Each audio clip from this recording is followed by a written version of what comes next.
Hello नमस्कार। मैं आपका रोहित देश पांडे मेरे YouTube चैनल में आपका स्वागत करता हूं।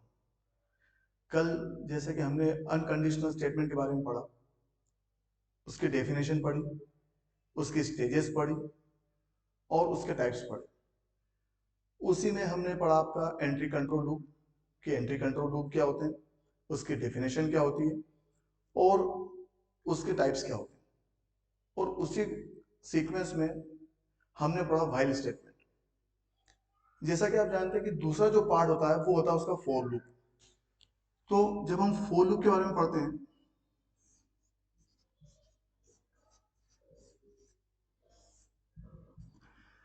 So for loop is also an unconditional statement. For loop भी जो होता है वो आपका अनकंडीशनल स्टेटमेंट होता है और ये भी आपका एंट्री कंट्रोल लूप के अंदर आता है। It is also an unconditional statement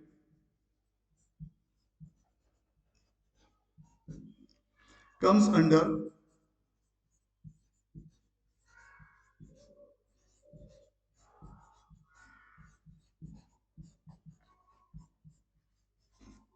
entry controlled loop. ये व्हाइल से जो थोड़ा सा डिफरेंस होता है उसमें ये होता है कि व्हाइल में सारे स्टेटमेंट जो होते हैं हमारे इनिशियल, कंडीशन और इंक्रीमेंट डिक्रीमेंट, उन तीनों स्टेटमेंट्स को अलग अलग सीक्वेंस में लिखा जाता है। जबकि फॉर में उसी स्टेटमेंट्स को, उन तीनों पार्ट्स को एक साथ लिखा जाता है एज ए सिंगल स्टेटमेंट। तो उसके वजह से उसका जो सिंटेक्स होता है वो इस टाइप से होता है। फॉर सबसे पहले आता है आपका इनिशियल वैल्यू, फिर सेमीकोलन, क्योंकि इनिशियल भी अपने आप में एक स्टेटमेंट है इसलिए उसको टर्मिनेट किया जाता है सेमीकोलन से। उसके बाद आता है उसकी कंडीशन, उसके बाद आता है आपका इंक्रीमेंट और डिक्रीमेंट, उसके बाद लिखे जाते हैं उसके statements.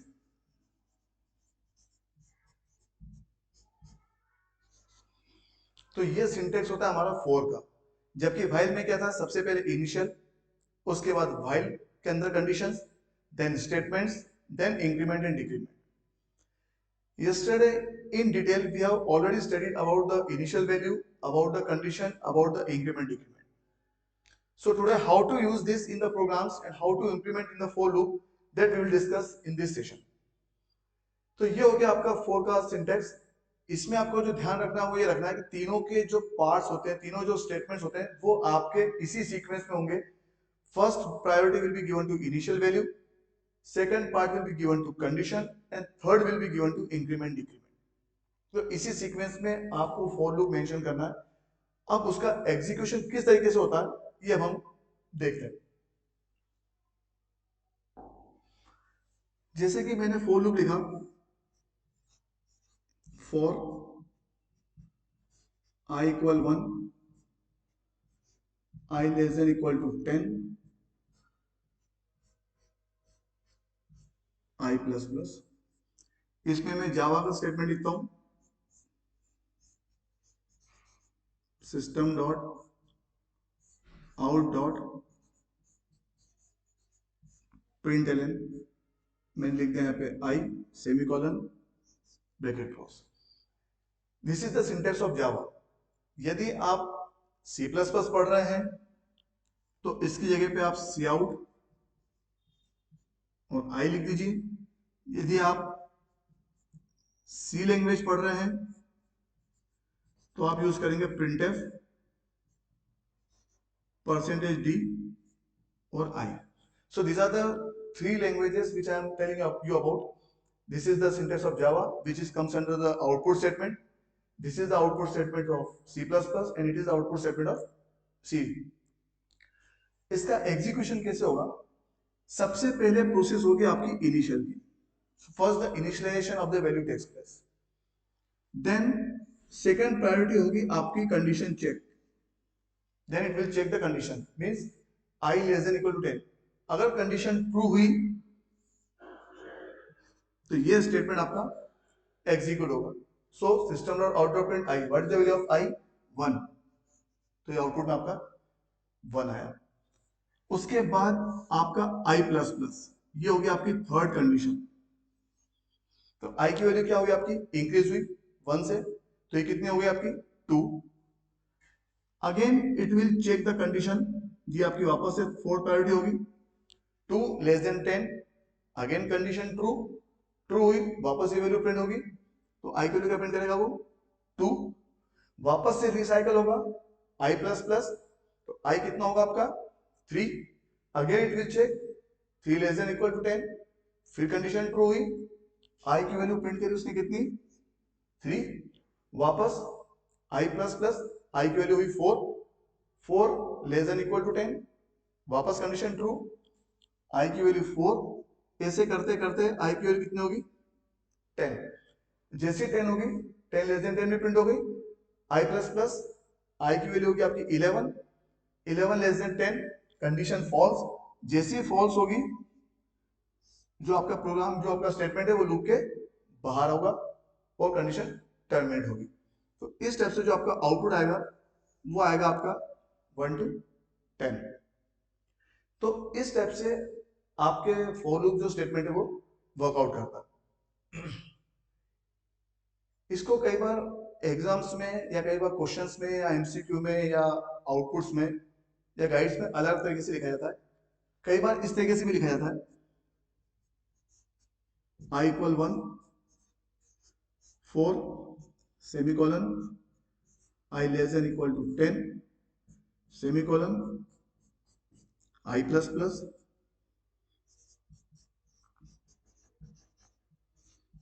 System dot out dot println i bracket close. तो ये वाला फॉर्मेट भी आपका करेक्ट है कि i को आपने ऊपर इनिशियलाइज कर दिया। आपको ये ध्यान रखना है कि जिस ब्लॉक को आपने इनिशियलाइज करा है, जिस ब्लॉक को आपने यूज किया है, उसको आपको ब्लैंक छोड़ना है, पर सेमीकोलन तो आपके 2 ही लगेंगे। पहला पार्ट इनिशियल का है, आप लिखना चाहे तो लिखिए, ऐसा भी लिख सकते हैं, कोई इशू नहीं है। i less than 10 correct, i plus plus correct. इसका और तरीके से आप लिख सकते हो,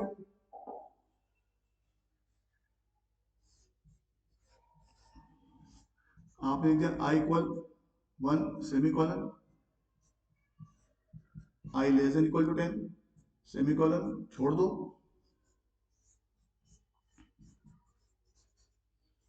system dot out dot println i plus plus. ये फॉर्मेट भी आपका करेक्ट है, इसमें भी कोई डाउट नहीं। पहला पार्ट इनिशियल का है, ठीक है, इनिशियल कर दिया ऊपर आपने, इसको ब्लैंक छोड़ दिया, i less than equal to 10 condition लिख दी, i प्लस प्लस मैंने यहां नहीं लिखा, मैंने यहां लिख दिया, बराबर है, इस जगह को खाली छोड़ दो, और इस फॉर्मेट को भी आप अप्लाई कर सकते हो। The answer will be same, there will be no change in the answers. So these are the various parts in which you can declare the statements either for or any part. अब देखिए इसमें एक चीज और है, अगर मैंने ऐसा लिखा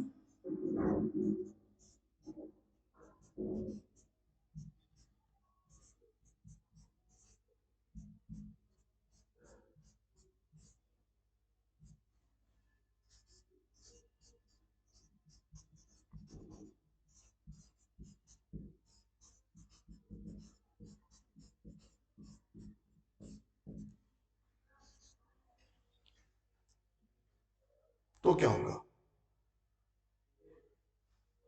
देखिए वैसे प्रोग्रामिंग में जब हम कोई काम करते हैं तो उसमें कई सारी एरर्स की पॉसिबिलिटी होती है, जिसको एक कहते हैं सिंटैक्स एरर, एक होती है आपकी लॉजिकल एरर, एक होती है आपकी run time error. Logic syntax error तब होती है जब आपके किसी प्रकार के फॉर्मेट में कोई गलती हो, उसको कहते हैं हम सिंटैक्स एरर।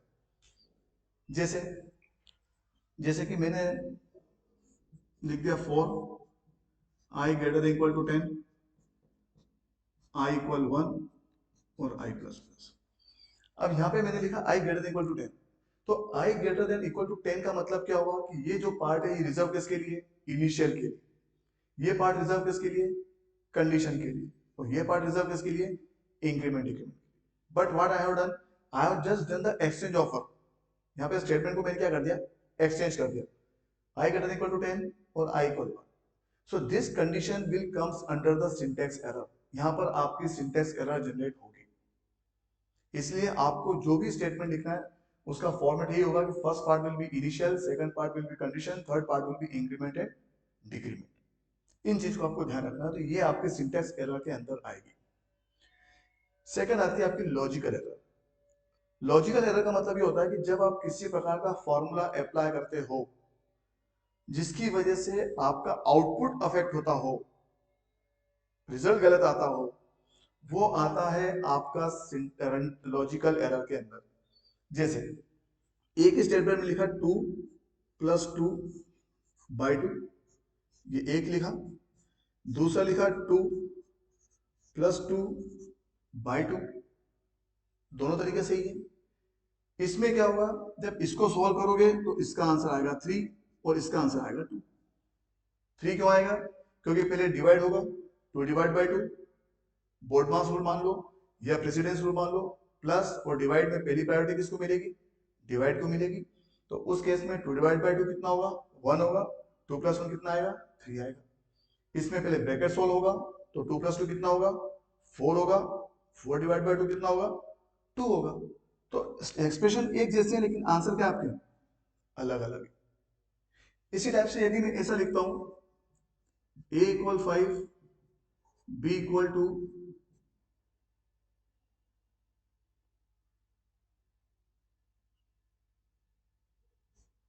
और c = 4, और मैं लिखा a + b + c / 3,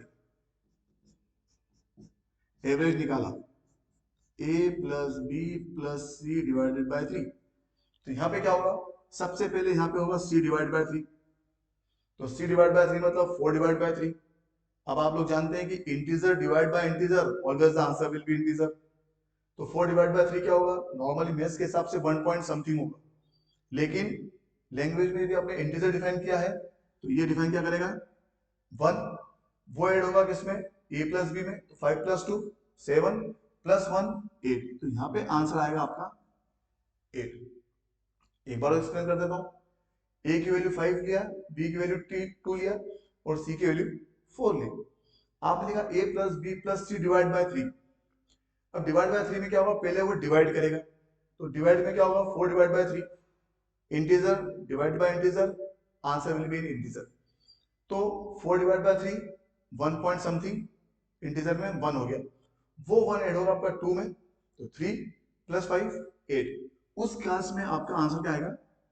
8 आएगा। इसको सॉल्व करते हैं। a + b + c, तो 5 + 2 7, 7 + 4 11, 11 / 3 3 पॉइंट समथिंग, तो इसका आंसर आएगा 3। तो इस टाइप से जब रिजल्ट में कोई फॉर्मेशन आता है उसको कहते हैं हम लॉजिकल एरर। उसी चीज को लेके मैं काम कर रहा हूं आपका इस स्टेटमेंट के ऊपर। वैसे प्रोग्रामिंग में किसी भी प्रोग्राम को लिखते वक्त या स्टेटमेंट को लिखते वक्त, अगर वो if you are learning about the Java or C++, just after the class, don't use semicolon. After the function, don't use semicolon. After if else statement, don't use semicolon. After for, don't use semicolon. After while, don't use semicolon. After switch case, don't use semicolon. वैसे तो इन statements के बाद semicolon नहीं लगाया जाता, but sometimes to check your concept they are just giving the semicolon after the for statement. इसका मतलब ये नहीं होता कि अगर सेमीकोलन आपने लगाया है तो ये आपका सिंटैक्स एरर है। सिंटैक्स एरर इसलिए नहीं है क्योंकि देखिए सेमीकोलन लगाने का एक कंसेप्ट होता है, कब सेमीकोलन यूज करते हैं कब नहीं करते। अगर आपका स्टेटमेंट केवल इफ है तो आप सेमीकोलन लगा सकते हो। अगर आपका स्टेटमेंट इफ एल्स है तो आप सेमीकोलन नहीं लगा सकते। अगर केवल आपका स्टेटमेंट व्हाइल है तो आप सेमीकोलन लगा सकते हो। आपका स्टेटमेंट फॉर है, सेमीकोलन लगा सकते हो। अगर आपका स्टेटमेंट स्विच केस है तो सेमीकोलन नहीं लगा सकते। इसका मतलब क्या हुआ? इसका मतलब ये हुआ कि जब भी कोई स्टेटमेंट पेयर में होता है, when the statements are in pair, don't use semicolon. if अकेला है सेमीकोलन लगा दो, कोई दिक्कत नहीं, उसके ऊपर कोई स्टेटमेंट डिपेंड नहीं। if else, else जो है वो if के ऊपर डिपेंड है, उसके साथ कॉम्बिनेशन में है। इसलिए आप इफ के बाद सेमीकोलन नहीं लगा सकते, क्योंकि एल्स का क्या होगा, व्हाइल अकेला है, you can use the semicolon. For you can use the semicolon, क्योंकि फॉर भी अकेला है, उसके साथ कोई स्टेटमेंट कॉम्बिनेशन में नहीं है। स्विच केस, स्विच के साथ केस जुड़ा है, केस के साथ स्विच जुड़ा है, इसलिए आप स्विच के बाद सेमीकोलन नहीं लगा सकते, क्योंकि वो स्टेटमेंट भी कॉम्बिनेशन में है। तो जो स्टेटमेंट्स कॉम्बिनेशन पे होते हैं या जिसके साथ कोई दूसरा पार्ट डिपेंडेंट हो जाते हैं, उसमें सेमीकोलन यूज नहीं होता। In such case always they are giving the syntax error, उस कंडीशन में वो सिंटेक्स एरर देंगे, ये कंफर्म, ये पक्की बात। अब जैसे मैंने 4 के बाद लगाया तो होगा क्या, देखिए अगर 4 के बाद मैंने लगाया है तो इसका क्या मतलब होता, मैंने लगाया 4, i equal 1, i less than equal to 10, i plus plus, मैंने लगा दिया सेमीकोलन, तो यहां आएगा system dot out dot println i। देखिए अगर सेमीकोलन नहीं है, अगर मैं इसको सेमीकोलन हटा देता हूं, इसको अगर मैं सेमीकोलन हटा देता हूं, ठीक है, अगर सेमीकोलन हटा दिया, इसका मतलब क्या हुआ कि ये जो स्टेटमेंट है ये आपका डिपेंडेंट हो गया, ये क्या हो गया आपका, डिपेंडेंट हो गया, किसके ऊपर, फॉर लूप के ऊपर डिपेंड हो गया, मतलब ये it is the part of for loop. जैसे कल मैंने आपको वो डायलॉग सुना था, जब तक तेरे पांव चलेंगे इसकी सांसें चलेंगी, जहां तेरे पांव रुके इसकी सांसें खत्म। मतलब वही होगा कि जब तक कंडीशन ट्रू होगी ये स्टेटमेंट एग्जीक्यूट होगा, जैसी कंडीशन फॉल्स होगी ये स्टेटमेंट टर्मिनेट होगा। क्यों, क्योंकि ये फॉर लूप के ऊपर डिपेंड है। अब यदि मैंने सेमीकोलन लगा दिया, इसका मतलब क्या हुआ, यदि सेमीकोलन लगा दिया इसका मतलब हुआ कि मैंने इस स्टेटमेंट के पांव में बेड़ियां डाल दी। अब ये स्टेटमेंट खुद का हो गया, अब इसके ऊपर कोई भी दूसरा स्टेटमेंट डिपेंड नहीं है, मतलब ये जो स्टेटमेंट था ये आपका इंडिपेंडेंट स्टेटमेंट हो गया, चाहे ब्रैकेट लगा हो चाहे ब्रैकेट न लगा हो। नाउ अगर सेमीकोलन लगाने से ये अपने आप का हो गया अलग, सिस्टम का आउटपुट हो गया आपका अलग। तो ये स्टेटमेंट पहले डिपेंडेंट था, अब इंडिपेंडेंट हो गया। What do you mean by independent statement, independent statement का मतलब होता है जिसका किसी भी कंडीशन से कोई लेना देना नहीं होता। कंडीशन ट्रू हो तब भी एग्जीक्यूट, कंडीशन फॉल्स हो तब भी एग्जीक्यूट। जैसे कि हमारी पॉलिटिकल पार्टी में निर्दलीय सब पार्षद होते हैं, निर्दलीय विधायक होते हैं, सांसद होते हैं, जो किसी पार्टी को बिलोंग नहीं करते, तो उनका सिद्धांत क्या होता है, जीता दम उधर हम, सरकार बनी तब भी शामिल होना, नहीं बनी तब भी शामिल होना, तो कहीं पे भी शामिल हो सकते हैं। तो ऐसी ये इंडिपेंडेंट स्टेटमेंट हो जाते हैं। तो इसका मतलब क्या हुआ, कंडीशन ट्रू हो या फॉल्स हो ये तो एग्जीक्यूट होंगे ही होंगे। अब इसका एग्जीक्यूशन कैसे होगा, फॉर लूप का काम क्या होता है, किसी भी चीज को रोटेट करना, कब तक, इनिशियल टू फाइनल। अब ये स्टार्ट होगा 1 से और चलेगा 10 तक, तो 10 तक तो इसकी कंडीशन ट्रू होगी, तो ये अपने आप में रोटेट होगा, इसको छोड़ देगा, इसको एग्जीक्यूट भी नहीं करेगा, ये खुद अपने आप में चलेगा, जिसको कहते हम एकला चलो रे, तो ये एकला चलेगा। तो ये चलेगा कब तक, जब तक आई की वैल्यू 10 होगी तब तक। जैसे यहां पर आई की वैल्यू 11 हुई, यहाँ पे आई लेस देन 10 कंडीशन क्या हुई, फॉल्स हुई, लूप ने अपना काम करना बंद कर दिया, और लूप ने अपना काम करना बंद कर दिया, उसके बाद मौका किसको मिलेगा, system dot out dot println को मिलेगा, और आई की वैल्यू क्या होगी 11, तो ये हो जाएगा आपका आउटपुट। तो कई बार आईसीएससी 10th बोर्ड में, बीएससी, बीसीए, एमसीए, उसके बाद इंटरव्यूज में इस टाइप के क्वेश्चंस कई बार छोटे छोटे पूछ लिए जाते हैं, जिसमें कि सेमीकोलन लगा दिया, इसका आउटपुट क्या आएगा, एरर आएगी कि क्या आएगा। तो उस कंडीशन में ध्यान रखिए कि अगर सेमीकोलन है, चाहे वो व्हाइल के साथ हो चाहे वो फॉर के साथ हो, उसको खुद को रोटेट करिए, खुद को, किसी और को नहीं।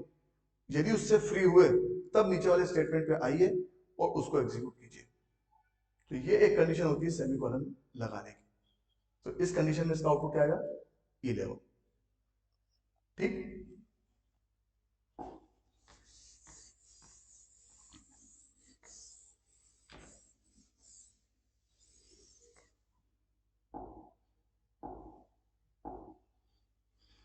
अगला पार्ट है आपका, अगर मैंने ऐसा लिखा तो क्या होगा।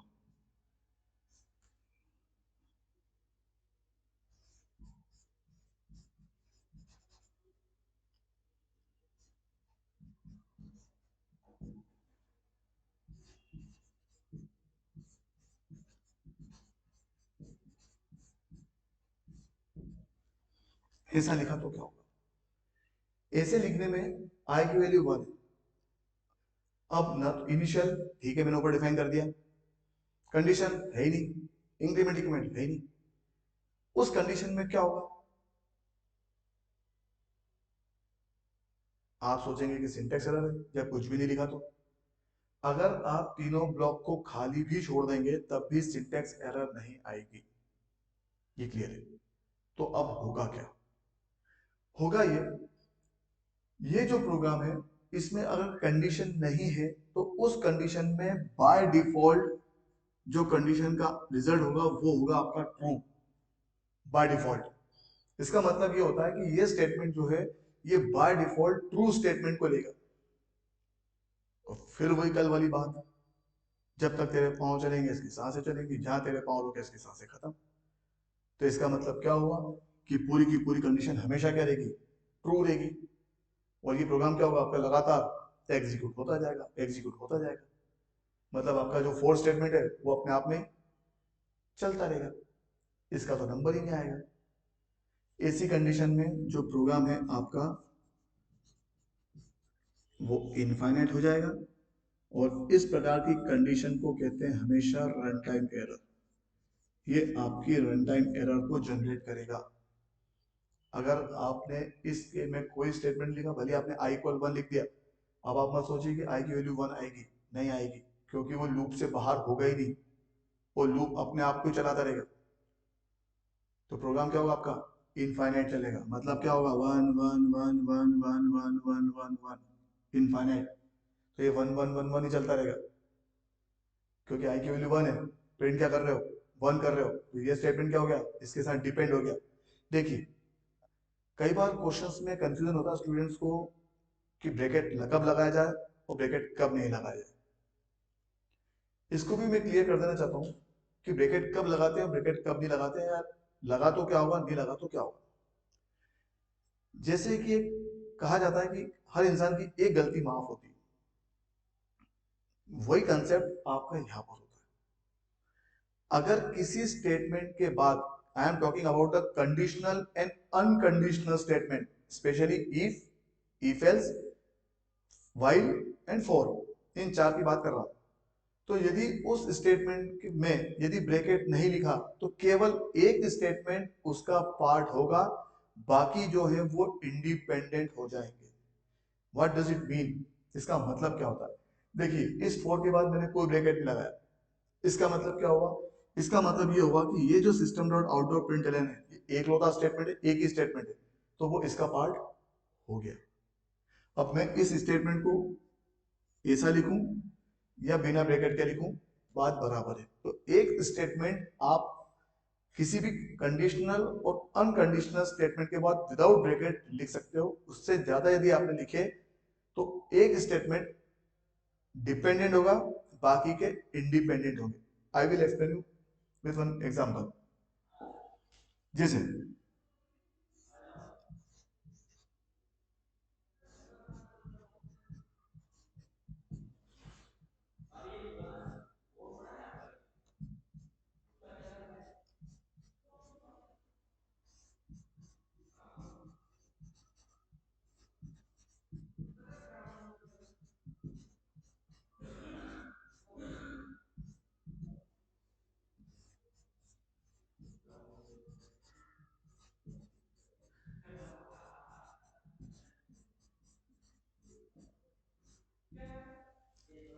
ये स्टेटमेंट लिख दिया मैंने, for I equal 1, I less than equal to 5, I plus plus, मैंने कोई ब्रैकेट यूज नहीं किया, system dot out of println I, वापस लिख दिया system dot out of println I. अब यहाँ पे फॉर लूप के बाद दो स्टेटमेंट लिखे हो। इस कंडीशन में क्या होगा, विदाउट ब्रैकेट ये जो स्टेटमेंट है ये आपका डिपेंड होगा किसके ऊपर, फॉर लूप के ऊपर डिपेंड होगा। और ये जो स्टेटमेंट है ये आपका इंडिपेंडेंट होगा, मतलब कहने का इसको किसी भी लूप से कोई लेना देना नहीं है। ये एग्जीक्यूट तब होगा चाहे कंडीशन ट्रू हो चाहे कंडीशन फॉल्स हो। अब इसका एग्जीक्यूशन कैसे होगा? अभी दोनों कॉम्बिनेशन में ये चलेंगे, केवल ये जो स्टेटमेंट ये कॉम्बिनेशन में चलेंगे। तो आई की वैल्यू 1 प्रिंट कर दिया, आई प्लस प्लस 2 हो गया, 2 प्रिंट कर दिया, आई की वैल्यू 3 प्रिंट कर दी, आई की वैल्यू 4 प्रिंट कर दिया, आई की वैल्यू 5 भी प्रिंट कर दिया। तो ये जो सिस्टम का आउटडोर प्रिंटर है उससे आपके 1 2 3 4 5 होंगे। लेकिन जैसी आई की प्लस प्लस हुई तो आई की वैल्यू क्या हुई आपकी 6, और जैसे 6 हुई कंडीशन क्या हुई फॉल्स, और फॉल्स हुई तो क्या होगी वो इसको छोड़ के सीधे कहाँ आएगा यहाँ पर। अब आपका इंडिपेंडेंट स्टेटमेंट एग्जीक्यूट होगा और आपकी वैल्यू क्या आएगी 6। तो 6 जो आया वो आपका इंडिपेंडेंट स्टेटमेंट की वजह से आया, और ये जो 1 to 5 आया ये आपका डिपेंडेंट स्टेटमेंट की वजह से आया। तो इस टाइप के जो कंसेप्ट होते हैं वो विदाउट ब्रैकेट जो स्टेटमेंट्स होते हैं वो ऐसे काम करते हैं। आई होप आपको समझ में आया होगा कि अगर आई की वैल्यू 1 है, 1 less than equal to 5, I plus plus, इसका मतलब क्या हुआ ब्रैकेट यूज नहीं किया तो ये जो स्टेटमेंट है वो इसका साथ ही हो जाएगा, ठीक है। और ये अपना अकेला चलेगा, इंडिपेंडेंट है, तो ये इसके साथ चलेगा। और ये कब तक चलेगा जब आई की वैल्यू 5 होगी तब तक चलेगा। जैसे आई प्लस प्लस हुआ आई की वैल्यू कितनी हुई 6 हुई, और जैसे 6 होगी कंडीशन फॉल्स, कंडीशन फॉल्स तो लूप टर्मिनेट, तो ये लूप का पूरा पार्ट है, ये आपका इकट्ठा हो गया, सीधे कहां पे आएगा यहाँ पर, और क्या प्रिंट करेगा 6। तो in such case your output will be 1 2 3 4 5 6। वापस से नया गेम खेलते हैं, इसके आगे लगाता हूं वापस सेमीकोलन। अब क्या होगा, अब ये होगा कि जैसे ही सेमीकोलन लगाया ये इंडिपेंडेंट स्टेट जो डिपेंडेंट स्टेटमेंट था ये भी क्या हो गया आपका इंडिपेंडेंट स्टेटमेंट, ये भी आपका इंडिपेंडेंट स्टेटमेंट बन चुका है, क्योंकि आपने सेमीकोलन लगा दिया, मतलब उसके पाँव में बेड़ियां डाल दी, उससे अब हमको कोई लेना देना नहीं। फोर लूप अपना काम करेगा, वो स्वतंत्र हो गया, इंडिपेंडेंट हो गया, अलग काम करेगा, ये दो स्टेटमेंट अपना काम करेंगे। तो क्या होगा उस कंडीशन में, जैसे ही ये ब्लॉक आपका एग्जीक्यूट हुआ आई की वैल्यू फोर लूप चलेगा, आई की value 1 less than 5 condition true, I plus plus I की value 2 less than 5 condition true, I plus plus 3 less than 5 true, I plus plus 4 less than 5 condition true, I plus plus 5 less than 5 condition true, I plus plus 6। तो यहां पर आई की value जब 6 होगी तब आपकी condition false होगी, और जैसी फॉल्स होगी अब इन दो इंडिपेंडेंट स्टेटमेंट का एग्जीक्यूशन होगा। तो यहाँ पे आई की वैल्यू क्या है 6, दूसरा आई की वैल्यू क्या है 6, उस केस में आपका आंसर जो होगा वो 6 और 6 होगा। तो एक सेमीकोलन लगाने से आप इस टाइप की चीजों को बदल सकते हैं। तो ये था आपका explanation about the four statement. I hope you understand about the concept of for loop in various mode. इसको किस किस तरीके से यूज किया जा सकता है, किस किस तरीके से क्या रिजल्ट देगा, सेमीकोलन लगाया तो क्या होगा, ब्रैकेट नहीं लगाया तो क्या होगा, ब्रैकेट लगाया तो क्या होगा, सारे ऑप्शंस मैंने आपको बता दिए हैं कि इसको किस किस तरीके से क्या क्या करा जा सकता है। तो इस टाइप के कई क्वेश्चंस एग्जाम्स में भी आते हैं और डायरेक्टली आप इसका यूज कर सकते हैं। So this was about the entry control loop. I hope you understand the concept of entry control loop properly with while and with for. Just for the concept, I would like to take one basic example of while loop with semicolon. Just look for it. मैंने लिखा I equal 1 while I less than equal to 10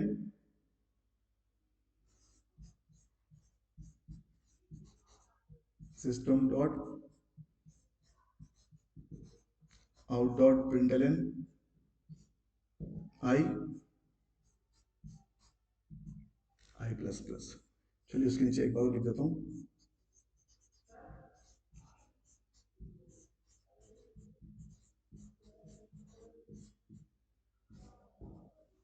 मैंने ये statement लिखा। Now I would like to ask the answers, what will be the answer for this statement. अब इसका answer क्या हो सकता है? देखिए विदाउट ब्रैकेट, यदि मैंने आपको पहले बताया कि यदि विदाउट ब्रैकेट अगर आप कोई स्टेटमेंट लिखते हैं, इसका मतलब केवल एक स्टेटमेंट, एक स्टेटमेंट मतलब उसके जस्ट बाद वाला स्टेटमेंट, ये ये दोनों आपका एक तरीके से ग्रुप में बनेंगे, ये दोनों ग्रुप में होंगे। तो व्हाइल के साथ system dot dot println I चलेगा। आई प्लस प्लस जो है वो आपका इंडिपेंडेंट होगा, और ये जो सिस्टम डॉट डॉट प्रिंटलन है ये भी क्या होगा आपका? इंडिपेंडेंट होगा। दोनों स्टेटमेंट आपके इंडिपेंडेंट हो गए। अब होगा क्या? आई की value 1, 1 less than 10, condition true, system dot dot print I 1 print करा। अब यहाँ पे तब तक नहीं आएगा जब तक व्हाइल उसका पीछा नहीं छोड़ेगा, या जब तक व्हाइल की कंडीशन फॉल्स नहीं होगी ये स्टेटमेंट एग्जीक्यूट नहीं होगा। वापस स्टेटमेंट यहां से कहा जाएगा?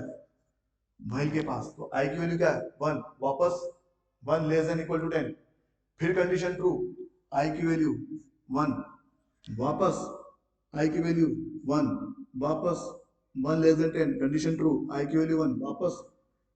ऐसे करते करते प्रोग्राम आपका इनफाइनाइट चला जाएगा, जो कि रन टाइम एरर है।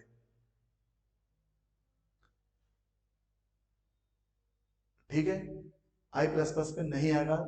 इसलिए यदि आपको एक से ज्यादा स्टेटमेंट्स यदि एक ब्लॉक में बनाया जाता है तो आपको ओपनिंग और क्लोजिंग ब्रैकेट लगाने पड़ते हैं। जस्ट एक एग्जांपल है, जैसे एक सिंगल लकड़ी है, एक लकड़ी का टुकड़ा है, इस अकेली सिंगल लकड़ी को बांधने के लिए आपको रस्सी की जरूरत नहीं है। हाँ, लगा भी लेते तो कोई गुनाह नहीं है, ले सकते हैं, पर नहीं भी लिया तो कोई प्रॉब्लम नहीं, क्योंकि सिंगल है। इसी टाइप से जब आप लकड़ियों का बंच लेंगे, लकड़ियां ज्यादा लेंगे और उसका जब आप बंच बनाएंगे तो आपको उसको बांधने के लिए रस्सी की जरूरत पड़ेगी, उसको टाई करना पड़ेगा, उसको बांधना पड़ेगा, तब जाके वो गठरी बनेगी, एक कंबाइंड फॉर्म में बनेगी। वही सेम कंसेप्ट आपका इसके साथ भी होता है। अगर आप सिंगल स्टेटमेंट रखना चाहते हो, इफ के साथ, एल्स के साथ, व्हाइल के साथ, फॉर के साथ सिंगल स्टेटमेंट रखना चाहते हो तो आप ब्रैकेट लगाओ या मत लगाओ, कोई फर्क नहीं पड़ता, केवल सिंगल स्टेटमेंट की बात है। लेकिन अगर आप एक से ज्यादा स्टेटमेंट लगाना चाहते हो तो आपको ब्रैकेट लगाने पड़ेंगे। इसलिए यदि आप आई प्लस प्लस को इसके साथ रखना चाहते हो तो आपको यहां से ब्रैकेट से लेकर यहां तक ब्रैकेट लगाना पड़ेगा। इसलिए ब्रैकेट्स का यूज नॉर्मली होता है, इसलिए हम ब्रैकेट्स यूज करते हैं कि उसको एक यूनाइट तरीके से उसको एक ग्रुप में बांध सके, उसको यूज कर सके। तो ये चीज आपको समझ में आ रही होगी कि इंडिपेंडेंट क्या होता है, डिपेंडेंट क्या होता है। लेकिन जैसे ही मैंने इसके बाद व्हाइल के बाद मैंने सेमीकोलन लगा दिया, इसका मतलब क्या हुआ? इसका मतलब ये हुआ कि मैंने इस स्टेटमेंट को भी व्हाइल से मुक्त कर दिया है।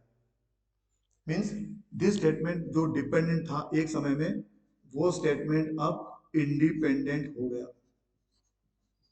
मतलब इसका भी व्हाइल से अब कोई लेना देना नहीं है। तो क्या होगा?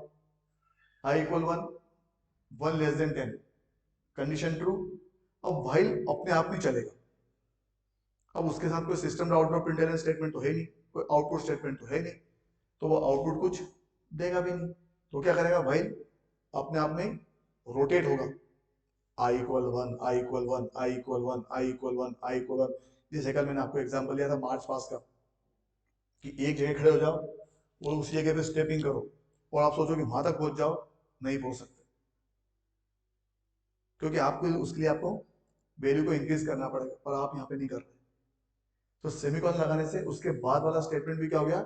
जो डिपेंड था वो इंडिपेंडेंट हो गया। अब वो तब एग्जीक्यूट होगा जब उसको यहाँ से फ्री होगा, और स्वाभाविक है कि यहाँ से फ्री होगा ही नहीं, because the value of I will always less than 10 and program will not execute and your loop will execute infinite times. ऐसी कंडीशन में आपका लूप जो है वो इनफाइनाइट चलेगा।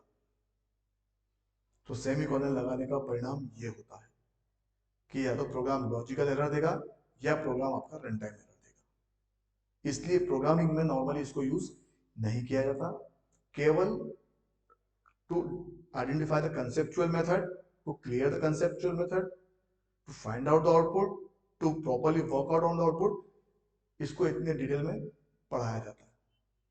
So I hope you better understand about the concept of semicolon, use of brackets, description of while and for statement. Now अगला हमारा जो स्टेटमेंट था वो था हमारा एग्जिट कंट्रोल लूप।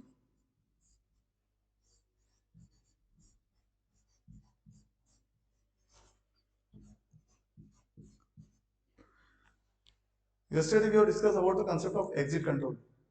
एक्चुअली में एग्जिट कंट्रोल होता क्या है, जैसे कि वर्ड एग्जिट, मैंने आपको कल 2 एग्जांपल दिए थे। एक एग्जांपल दिया था टॉकीज का कि आप टॉकीज में घुस जाओ, चले जाओ, आराम से एसी कोल्ड में बैठो, पिक्चर का मजा लो, टिकट चेक करने आया, टिकट नहीं है, गेट पे से बाहर निकल जाओ, बाहर एंजॉय करो। कम से कम 10-15 मिनट अपना टाइम पास भी हो गया, मूवी भी देख ली, एसी का मजा भी ले लिया। वो होता आपका एग्जिट कंट्रोल। उसी टाइप से एग्जिट कंट्रोल में जो स्टेटमेंट आपका आता है वो आता है आपका do while. Do while is the statement which comes under exit control loop. Do मतलब करो, व्हाइल मतलब जब तक। तो करो जब तक, तो इसका मतलब क्या होता है, व्हाइल हमेशा कंडीशन चेक करता है, और ये आई बाद में, डू के बाद। इसका मतलब क्या हुआ, इसका मतलब ये हुआ कि कंडीशन विल चेक लेटर, मतलब कंडीशन आपकी बाद में चेक होगी, पहले अपना कर्म कर लो, फल की चिंता मत करो। वो है आपका डू व्हाइल स्टेटमेंट। इसका सिंटेक्स, इसका सिंटेक्स वही होता है जैसे इनिशियल वैल्यू डू, यहां पे आएंगे आपके स्टेटमेंट्स, तो यहां आएंगे आपके इंक्रीमेंट, डिक्रीमेंट, उसके बाद आएगा आपका व्हाइल, यहां आएगी आपकी कंडीशन। मजेदार बात, इसके बाद लगेगा आपका सेमीकोलन। कई जगह पे अपवाद होते हैं, उसी अपवाद का एक एग्जांपल है आपका डू व्हाइल एक्सेप्शन, जिसको हम कहते हैं कि जनरली जब अकेला कोई एग्जांपल होता है, जैसे मैंने आपको एग्जांपल बताया था, फॉर अकेला है, सेमीकोलन लगा दो, व्हाइल अकेला है, सेमीकोलन लगा दो, इफ एल्स कॉम्बिनेशन में तो सेमीकोलन मत लगाओ, स्विच केस कॉम्बिनेशन में सेमीकोलन मत लगाओ। लेकिन डू व्हाइल एकमात्र ऐसा है जिसमें दोनों कॉम्बिनेशन में लेकिन सेमीकोलन लगाना कंपलसरी है। अगर आपने सेमीकोलन नहीं लगाया तो एरर देगा, उसका रीजन क्या है वो आपको बताता हूं। तो इसमें क्या होगा कि पहले इनिशियल होगी वैल्यू, स्टेटमेंट्स एग्जीक्यूट होंगे, क्योंकि प्रोग्राम हमेशा सीक्वेंस में चलता है। तो यहाँ पहले इनिशियल होगा, स्टेटमेंट एग्जीक्यूट करेगा, इंक्रीमेंट डिक्रीमेंट करेगा, कंडीशन चेक करेगा। यदि कंडीशन ट्रू हुई वापस रोटेशन करेगा, कंडीशन फॉल्स हुई तो वही बात खत्म। ठीक, तो इसमें क्या होगा, यदि मैंने ऐसा लिखा i इक्वल 1 व्हाइल, चलिए मैं दोनों को आपको एग्जांपल देकर बताता हूं, व्हाइल का और डू व्हाइल का। i equal 1 while i greater than equal to 10,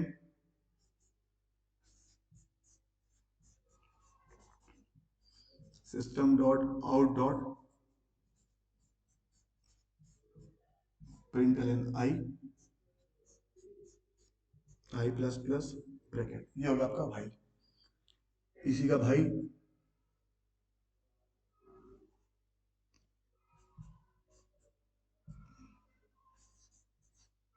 दो भाई,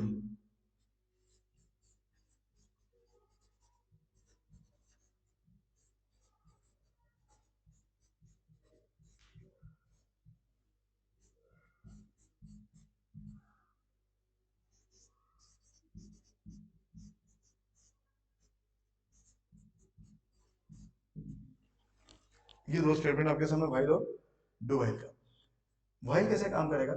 while I greater equal to 1 initialise हो गया, while I greater equal to 10 condition क्या हो गई? फॉल्स, और जैसे फॉल्स हुई तो क्या हुआ? बाहर आया, मतलब इस कंडीशन में कोई भी आउटपुट नहीं आया क्योंकि कंडीशन फॉल्स हो गई। फॉल्स हो गए तो ये दोनों ब्लॉक एग्जीक्यूट नहीं हुए, सीधे लूप के बाहर आया, आउटपुट क्या है? No output. इसको देखते हैं, आई की वैल्यू 1, ठीक है, आप अंदर घुस जाओ, अभी कोई कंडीशन चेक नहीं इसलिए अंदर घुस गया। सिस्टम का आउटपुट प्रिंट आई, ठीक है भैया, आई की वैल्यू प्रिंट कर दी उसने 1, उसको आई प्लस प्लस मिल गया, आई की वैल्यू कर ली उसने 2, जैसी कंडीशन आया 2 greater than 10 condition false, loop terminate, तो उस केस में आउटपुट क्या है? 1। अगर हम दोनों सिस्टम को कंपेयर करें, I equal 1, I equal 1, while I greater than equal to 10, I greater than equal to 10, system dot out dot println I, system dot out dot println I plus plus, I plus plus, दोनों statement लगभग एक है, declaration एक है, लेकिन एक entry control है, एक एग्जिट कंट्रोल है। एंट्री कंट्रोल ने पहले ही चेक कर लिया, कंडीशन फॉल्स है, एग्जीक्यूट नहीं करने देना, इसलिए इसका कोई आउटपुट नहीं है। इसमें पहले परमिशन दे दी, ठीक है अंदर चले जाओ, उसके बाद कंडीशन चेक करी, इसलिए आपका आउटपुट एक बार आया। So this was the consider about the unconditional statement. तो ये होता है आपका एंट्री कंट्रोल, ये होता है आपका एग्जिट कंट्रोल। कई बार हमको ये लगता है कि डू व्हाइल और व्हाइल में कन्वर्जन कैसे किया जाए। सीधा तरीका ये है कि अगर किसी भी व्हाइल स्टेटमेंट और डू व्हाइल को एग्जीक्यूट करना है आपको, तो क्या करो, ये जो आपका स्टेटमेंट है इसको हटाओ, इसकी जगह डू लिख दो, और जो आपका ब्रैकेट था, ब्रैकेट के बाहर क्या लिख दो, उस व्हाइल को ले आओ जो आपने लिखी थी, और सेमीकोलन लगा दो। देखिए सेम टू सेम स्टेटमेंट आपका जो व्हाइल का था वो डू व्हाइल में कन्वर्ट हो गया। मतलब क्या हुआ?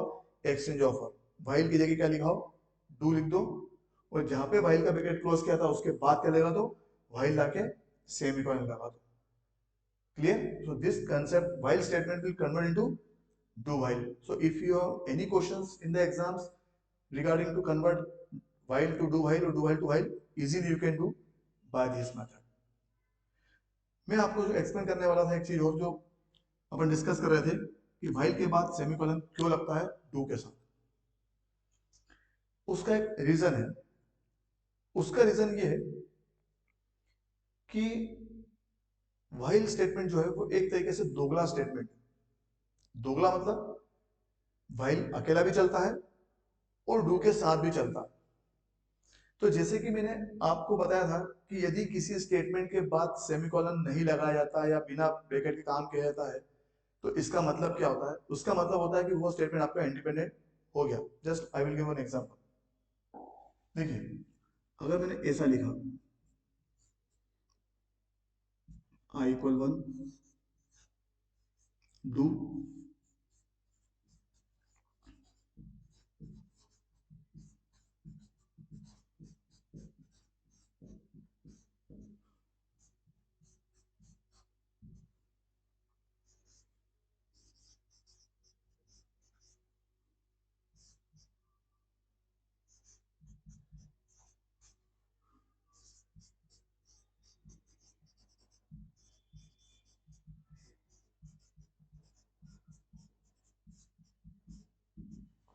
इसी के साथ मैं भाई लिख देता हूं।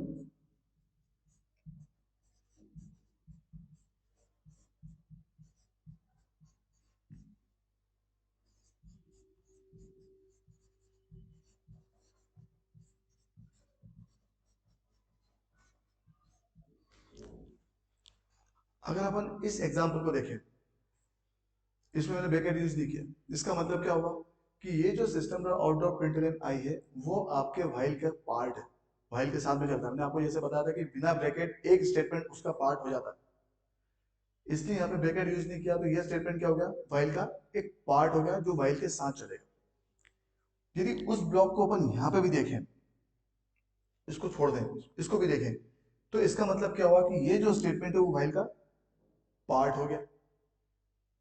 ठीक है। ऐसी कंडीशन में कंपाइलर के दिमाग में कंफ्यूजन होता है कि ये जो स्टेटमेंट है वो व्हाइल के साथ में है कि व्हाइल जो है वो डू के साथ में है।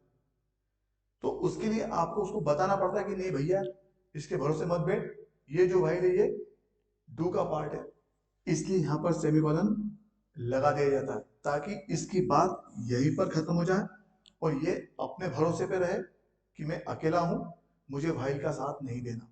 तो एक तरीके से उसकी वो बॉर्डर लाइन है जो व्हाइल को वहीं पर टर्मिनेट करती है, इसलिए व्हाइल के बाद यहाँ सेमीकोलन लगाया जाता है ताकि जो व्हाइल है वो अपनी नेतागिरी न दिखाए, चुपचाप डू का साथ दे। तो वो डू का साथ देगा और वो स्टेटमेंट डू व्हाइल का कॉम्बिनेशन बनेगा। अदरवाइज कंपाइलर के लिए वही दिमाग में खिचड़ी रहेगी कि ये व्हाइल डू के साथ है कि व्हाइल के साथ है, क्योंकि व्हाइल जब कंट्रोल नीचे आता है तो ये समझेगा कि ये स्टेटमेंट व्हाइल का पार्ट है, तो किसको मुझे किसके साथ एग्जीक्यूट करना है, लूप ऊपर ले जाना है, किसको इसको घुमाना है, किसको घुमाना है। तो उस कंफ्यूजन को अवॉइड करने के लिए, उस कंफ्यूजन को क्लियर करने के लिए व्हाइल के साथ में सेमीकोलन लगाया जाता है, जो कि एक तरीके से एक्सेप्शन है which I have discuss earlier कि when the statements are in combination don't use semicolon. If else, again I am repeating, if else combination में, स्विच केस कॉम्बिनेशन में, ठीक है। तो ऐसे स्टेटमेंट के साथ कभी भी सेमीकोलन नहीं लगाया था, लेकिन डू व्हाइल के साथ व्हाइल में सेमीकोलन लगाना कंपलसरी है। It is compulsory to use semicolon with while statement. Okay, so this was the concept about the do while, which is known as the exit control loop. I hope you have better understand about the concept of while statement, do while statement and for statement. So this was topic about the unconditional statement, which is very important part of the programming. Just we will make one program. देखिए किसी भी programming में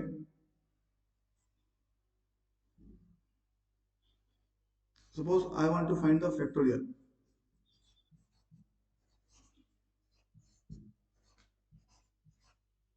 देखिए programming में दो चीज normally काम आती है जो I want to discuss you. यदि किसी एक्सप्रेशन में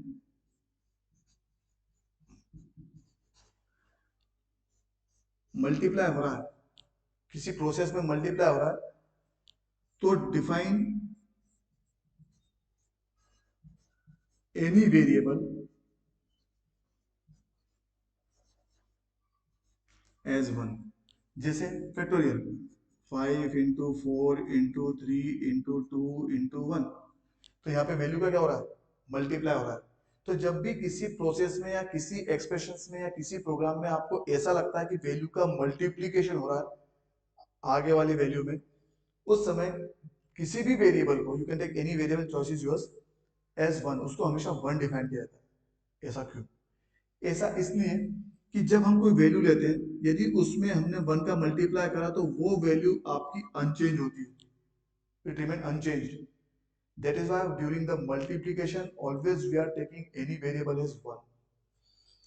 Similarly, यदि किसी एक्सप्रेशन में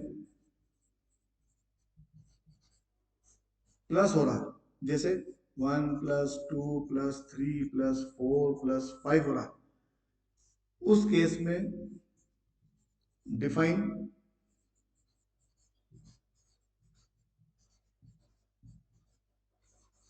एनी वेरिएबल एज जीरो। उस समय किसी भी वेरिएबल को आप जीरो डिफाइन कर लो। जैसे ये expression 1 plus 2 plus 3 plus 4 plus 5, किसी न किसी वेरिएबल को आपको जीरो डिफाइन करना ही पड़ेगा। मल्टीप्लाई है, किसी न किसी वेरिएबल को वन डिफाइन करना ही पड़ेगा।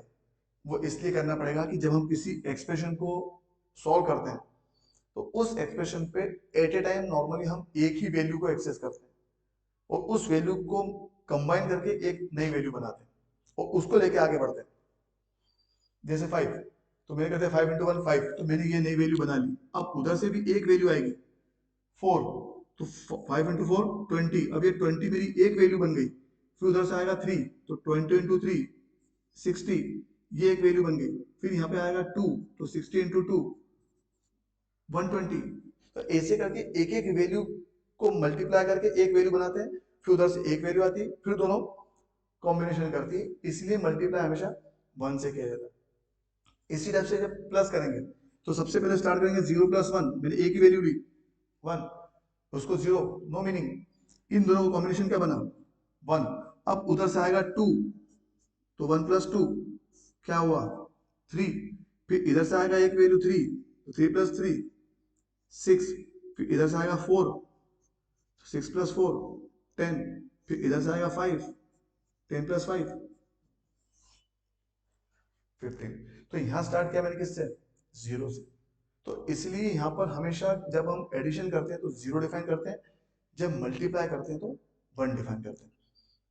तो ये था आपका एक बेसिक कंसेप्ट।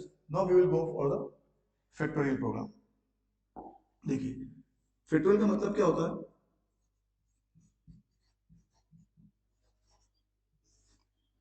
अगर आपकी n की वैल्यू 5 है तो आप लो 5 × 4 × 3 × 2 × 1।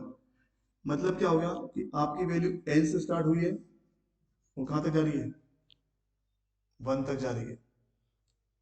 See, I will not make this program in any one of the language. Just I will show you the logic, how the program works.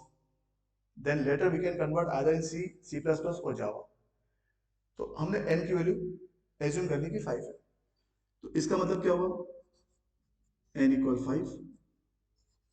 चाहो तो while लगा लो, while n > 1, क्योंकि हम n से 1 जा रहे हैं, 5 से 1 पे जा रहा है, तो 5 हमेशा 1 से ग्रेटर होता है, इसलिए n > 1। ठीक है। अब देखिए पहले हमने लिया 5, तो पहले क्या करेंगे 5 × 1 = 5, तो ये वैल्यू होगी आपकी n की। ठीक है, एक ले लिया हमने f = 1, तो ये हो गया आपका f, और इसका मल्टीप्लाई भी क्या हो गया f, तो क्या हो गया f = f × n। अब f × n क्या हुआ, n तो वैल्यू हो गई 5। अब इस वैल्यू को हम दोबारा यूज करेंगे कहां पर, यहां पर, और n से अब क्या आएगा 4, तो क्या हो जाएगा 20। देखिए कैसे होगा n × f = f, n की वैल्यू पहले 5 है, f की वैल्यू 1 है, तो पहली बार में क्या होगा आपका 5। अब ये 5 आपका यहाँ पे आएगा, n की वैल्यू रेड्यूस होगी, देखिए 5, फिर 4, फिर 3, फिर 2, फिर 1, मतलब n की वैल्यू क्या होती जा रही है कम होती जा रही है, तो क्या हो जाएगी 4, मतलब कितना होगा 20, फिर यहाँ हो जाएगा आपका 20, n कितना हो गया 3, कितना हो गया 60, फिर ये हो गया आपका 60 × 2 कितना हो गया 120, कहाँ तक जाना है 1 तक, ये हो गया 1 × 120 = 120, मतलब लूप कहाँ तक जाएगा आपका जब तक कि 1 के इक्वल नहीं हो जाता, इसलिए while n > 1 f = f × n। ये देखिए f = f × n। अब देखिए n क्या हुआ आपका माइनस हुआ, सो n माइनस माइनस। अब output, see yesterday also we have discussed that if you want to display the output number of times, then write any output statement, whether it is system.out.println, whether it is printf, whether it is cout, inside the loop, उसको loop के अंदर लिखो। लेकिन जब हमको output केवल एक बार चाहिए, कि जैसे हमने लिखा 5 × 4 × 3 × 2 × 1, ये केवल एक बार होता है 120, ये हमारा एक बार आउटपुट है।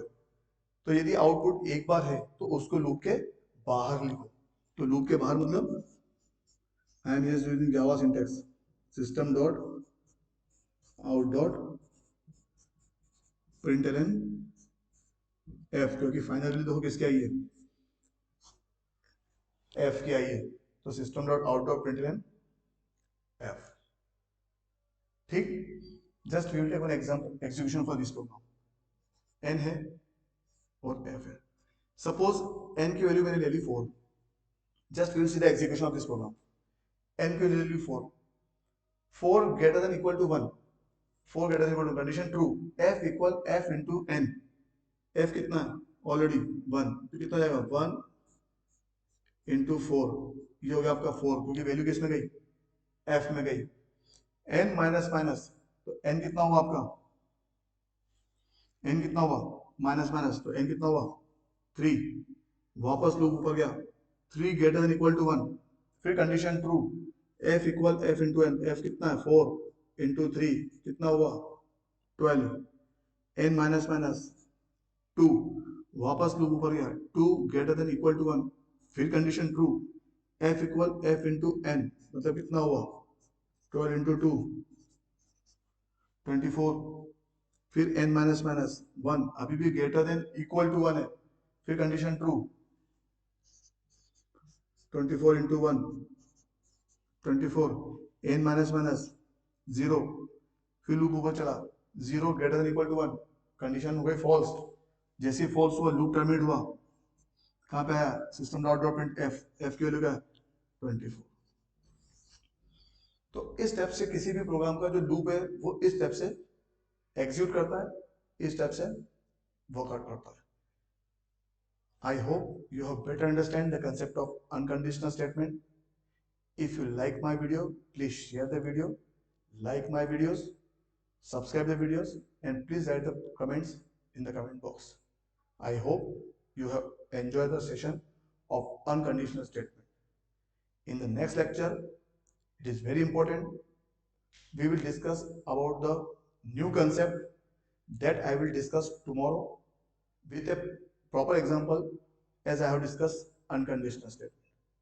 मुझे उम्मीद है कि आपको मजा आया होगा, स्टेटमेंट समझ में आए होंगे, उसका एग्जीक्यूशन समझ में आया होगा।